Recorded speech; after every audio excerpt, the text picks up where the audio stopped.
Welcome to another sweet and sour episode of the Surviving Scamazon podcast.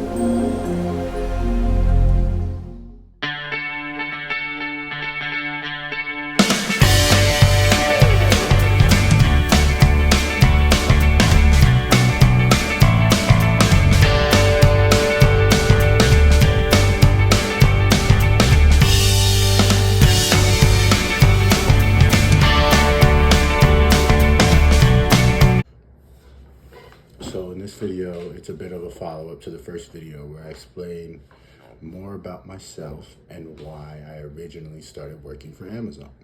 So originally I started working at Amazon for the benefits, like the health benefits, for shares, and to have a stable paycheck. So originally when I first started working there, I think we were only getting paid around 11 or 12 something an hour. But they had other benefits like VCP, which we'll also get to later. So for VCP, what they would do is they would just, that was like our bonus structure there originally. But when I originally started working there, they had they've always had these quotas in place, surveillance practices and quotas in place that make for a very specific type of workplace environment. So people who are working, Amazon associates are not allowed to bring their phones in past the metal detectors. And if they did bring their phones in, they would get written up and they wouldn't be allowed to get a VCP bonus at all. Another thing about being written up in Amazon is for 30 days, you would not be able to switch departments or switch jobs, like to get out of a department. Like if you didn't like it or just wasn't what you were looking for, you would be stuck in there at that point. So a bunch of other things that made the environment there archaic, or should I say exploitive of the employee, was the way that they deduct your UPT, which at the end of the day is really what is a major factor in your employment there. If you run out of UPT, you don't work at Amazon anymore. No questions, nothing. You're just fired because you ran out of time. So they deduct that UPT by the hour. And they also make it so that if you are more than 5 minutes late for your shift or leave more than 5 minutes early, you end up taking a whole hour of UPT.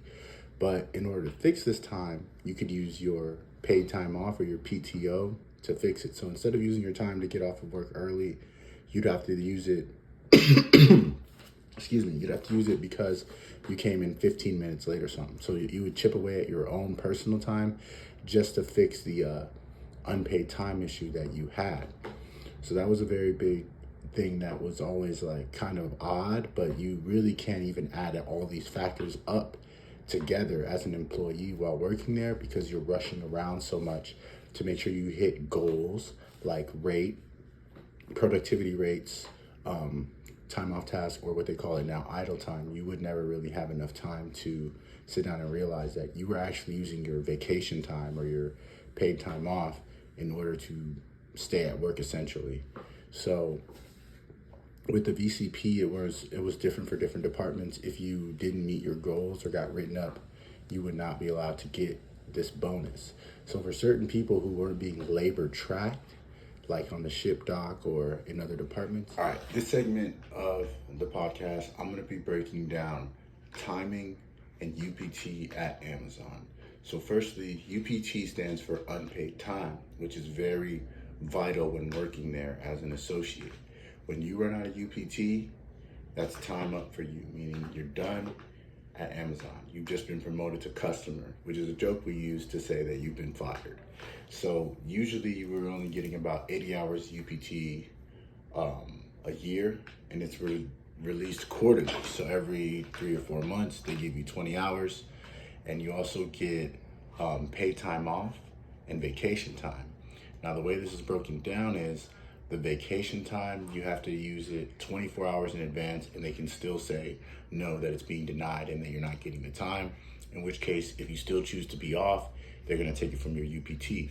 And if you wanna fix any UPT indiscretions, what happens is anything over 5 minutes of being late you get 1 full hour of UPT taken away. So it's super savage. So basically, if you were 6, 7 minutes late, if you don't fix that time with your pay time off, e.g. vacation time or pay time off, then you're gonna take a whole hour of UPT loss. So it's your choice. They basically put it in your hands till you run out of UPT, and then it's out of your hands and you're promoted to customer. So another part of this whole situation when I first started working there was the VCP, which I'll get into right now. The VCP situation was our bonus structure. And at this time, I believe when we first started, I was only making about 11 or 12 an hour. So you would get VCP only if you didn't use UPT and you hadn't been written up.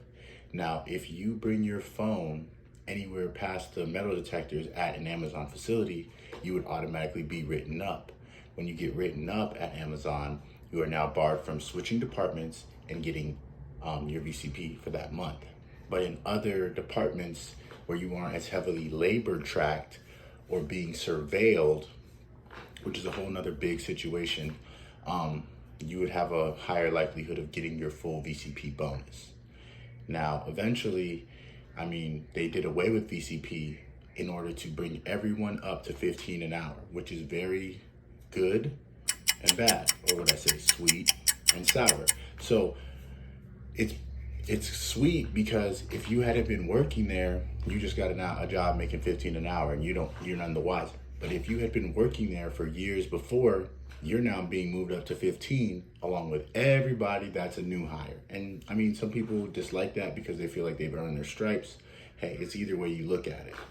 But then we go into the second phase of where they were doing some unfair kind of hiring practices that are ridiculous. So they are at such a loss or heightened need to get more people to continue to come into this revolving door that is Amazon. By the way, they have a 150% hiring and firing rate. It's like a revolving door. Some people literally end up coming back because they can't find work, or because, of course, the pandemic happened and they needed to come back. So what happens is they will literally look for people who are also very desperate, and they'll be giving out these signing on bonuses. Now imagine Amazon telling you, hey, you get a $3,000 signing bonus and you start at $15 an hour, but you don't get the signing bonus or half of it until your first 30 or 60 days. This should be a red flag, but most people who are looking for a job are just happy to get the job. So whilst these people are being hired on for the same amount as someone who's been there for maybe 6 months, 9 months, a year, they're also getting a bonus. So when they come in all excited, to do their time and get their bonus, you got all these other employees who are like, just watching like, wait, what about us? Where's our bonus? We've been here for 6 months, 9 months, a year, and we're not getting anything. So this whole timing issue is a very big thing at Amazon. And it's not just the timing of how long you've been working. It's the timing of you're allowed to go to the bathroom, the timing that you're allowed to be away from your stations, all that kind of stuff plays into this factor. So to be honest, the time game at Amazon is super sick. Like, you just got to be ready for it and know what you're doing.